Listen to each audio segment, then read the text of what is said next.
Good morning. Ngasi card message yengase ko ngasi card message se khoigi rashi gi matung ina ko ka try to katang thok charage try to chitagi shai rashi ma pa to khala ka dumai taraga yengase ko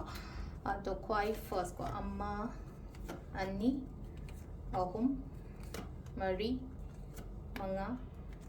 taruk taret nipan mapan tara taramathoi taranithoi Quite first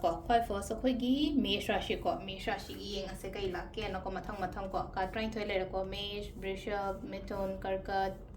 singa kai na ko ado khwai ahan badi kanano khwai ahan badi mesh yoina sida la ise kai no mesh yoina sida la iba card se kai no ha kan za hangman hen la ko khatang delay and stuck torga lai gani ko ngasi gi numit se ko thabak to matam da Next, the Brisharashi ko Brisharashi gi oina the lady se kaino Brisharashi gi oina silai se ko hadi thabak tabu matamda yamna chakchang na pukning chang na gumba tawbiu ko phagani ko next kaino ko hadi sida su leino ko aina chat ke tawge kaina khali je khatang hai tare ko khong thangjan ba ai lambi du da ko hadi chasan ba khojan ba du phai ko sisina khoi gi kaino gi mithun rashi ko karkat ke na ki gano se da leino ko kaino ma tawge khot ke kaina hara ga di ki gano dum ahong ba dum la kani ko du gi potuna aduga next ko singarashi gi suna hadi creativity the work to bio yara ga di ko problems le di ba kholi ba mam do dum pharakani ko se da kaina gi na silai se ko dum wakhan khanjan ga no dum pharakani problems mam se ko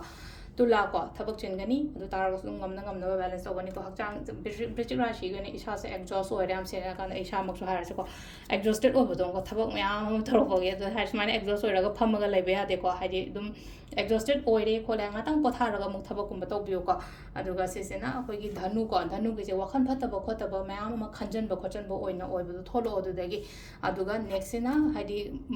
makar rashi gi oi na se da la is ai tar ko hana gi sum nungai ta ba khota ba myam na khallaga dum lei ko khallaga lei ga no ko du so adu da gi thokpi rak pa ma darkar roi ko hadi khanjal le ke do no kumbarashi gi oi na se la ise hadi mating gumba kai gumba su la e amana ama understand taw ba ko pa thabak tomina ba oiro partners oiro ama oiro ko mai tar ga last ki minna gi se hona ga taba matam oina oi haji se ko hona biyo ko hona ba matam da on the result reward loina ma phajana la kani ko adu sidale re khoi gi rashi gi matungina tarot card reading ma'am thank you